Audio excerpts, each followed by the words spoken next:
All right, so today we're here talking to Natasha. She's been to Cuba 4 times. I love it. And so I just wanted her to give some perspective on why it is she keeps coming back. What is it that's different about Cuba compared to other places she's been? Why does she like it, and why does she keep coming back? So tell me, what can you share with us? This is my favorite country in the world, and I feel like this is a place where there's so much joy in the people. I feel like with their limitations and they don't have, there's scarcity, I feel like they just find the beauty in like simple things in life, It's a little sad sometimes, I feel like, but honestly it grounds me, and it makes me like more appreciative of like what I have in my life in LA. So yeah, right. So when you think of the big differences, and you mentioned it was sad, like what are some of the things that come to mind that are different between LA and Cuba? For example, like even going to La Floridita, which is like a really popular restaurant bar, there's no toilet paper, so it's like you got to bring your own toilet paper. They didn't have water bottles. And it's one of the nicer spots. Right. It's like where the tourists. Yes, and there's yesterday they didn't have water bottles. They didn't have. They don't have beers right now, which is. They didn't have beer. I'm like, okay. Shocking. And Cuban beer, and it's just so spontaneous. Right now. Yeah. The Cristal was not around. Gone. So I feel like. I'm sorry, what was the question again? So how is Cuba different from home? There's a lot of there's no toilet paper, there's no water. You just kind of don't know what you're getting. It's so sporadic, it's erratic. Yeah. I don't know. There's beauty in that, though. I that's what I find. Yeah. And do you notice culturally things different when you're speaking to Cuban people? Anything stand out in terms of behaviors you might be used to at home that? Okay, I feel like you get different things from different people. There's people that are like hungry, for things, and I come and I like to bring things like toothbrushes, toothpaste, essentials that they might need. And sometimes there's a difference with like someone there's people that are kind of greedy and they're like, give me more. I've had that experience before where it's a little scary. Right. And I kind of learned my lesson, like when you help people, and then there's people that are like really grateful, and then there's people that like don't really need it. They're okay. Like I feel like the classes, there is different classes, and with the people, they're really kind too. I feel like for the most part, I always feel like they're so eager to like help you or things like that. For example, if I want like an ice cream, I'm like, oh, where's the ice cream? I've had like men and women like, oh, I'll take you, I'll walk you to the coffee shop or the ice cream shop or whatever. And I feel like their concept of time is very different from ours. Oh, that while we're always in a hurry and don't have spare time, they have it. And also, when I think of people at home, I think of groups of people looking at their phones. And don't get that as much here. No. Can you hear it? Yeah.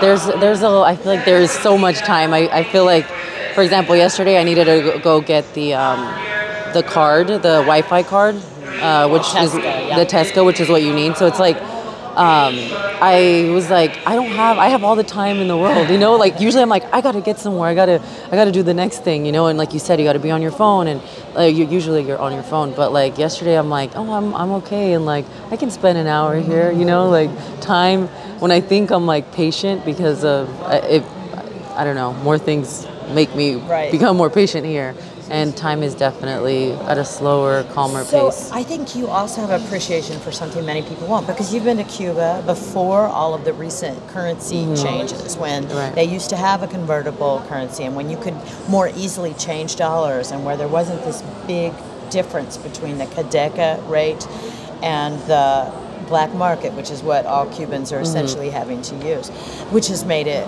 more complicated. It also makes it more complicated for the Cubans, right? So you've seen a change in terms of their economy getting worse, complicating factors, and understand. So when somebody comes up and asks for money to take a picture with them because it's a woman with a cigar, you know where it's coming from, that they're trying to survive, and it may seem like they're scamming you, but they may not have eaten in 2 days. They need it. So I love giving. It's like what I do when I come here. I love it. Do you feel a difference too financially with the changes that have happened? I did. I feel like I feel like it's a little bit tougher on them. Yeah, for sure. Yeah. It's complicated to even, when you see a price, it's not like there's this trigger where you can just do one exchange. Right. Because you're having to think, okay, how much did I buy my euros for? And then when I exchange my euros, I got these maybe at Kadeka for 1 at 25. I got these on the black market. This guy gave me 90. This one gave me 120. And then when I went to go into one of the stores that only accepts their new digital currency, that's at a totally separate rate, pegged to the dollar. That is, you know, so it's all very 7 confusing. different things in your head when you're trying to figure out what you're paying. And I feel like there's part of me that you just kind of got to get past it and not worry too much. I do about that. it That's really, and it's changing. That's really what I do. My first trip here, my taxi guy, he's been my taxi guy ever since, or for the last 4 times. And I met his whole wife, and his whole family, and they always help me out and help me figure it out or whatever. So I guess I don't really have to deal with that too much, because they do they let me know go to this place or do this, and so I kind of do get to cheat, I guess, out of that situation. They help me out with that part. I actually feel like finding people who will help, they're everywhere. So you might hear stories about people trying to scam or paying too much for a taxi or whatever. And on the flip side, if you look at all the people who are willing to help you, it's extraordinary. Yeah. I feel like I don't know what it is, but I always feel like I can just kind of feel people's good energy or okay, this, I don't know. Yeah. Okay, now, so the music scene. Is music part of why you come to Cuba? Or you getting to experience much? Yes, I love salsa. I just started learning how to dance salsa, and I love that music a lot. So I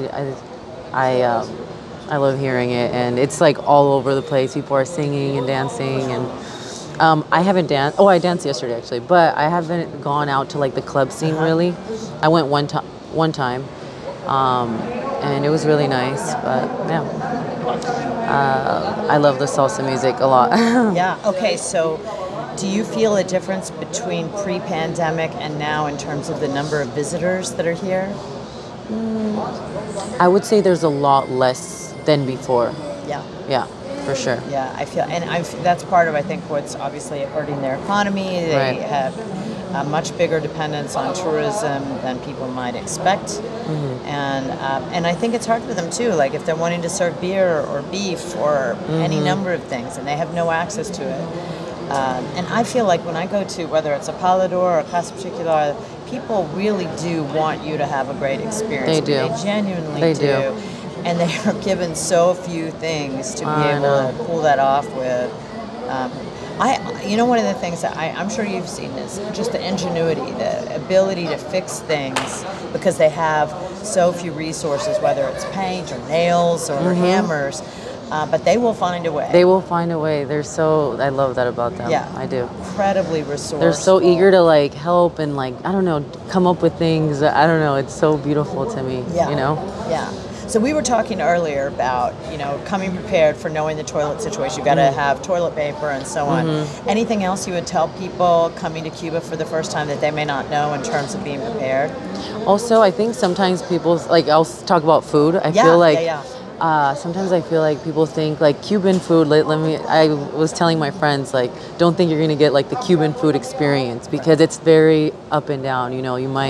There might be a shortage. I remember the last 2 times before. Well, the second to last time I came, there was a shortage on salt. So the food was very bland. Yep. That's just, it comes with. I just order my rice and beans and enjoy. Right. So I think it's the food. Sometimes you're not going to get that Cuban food experience.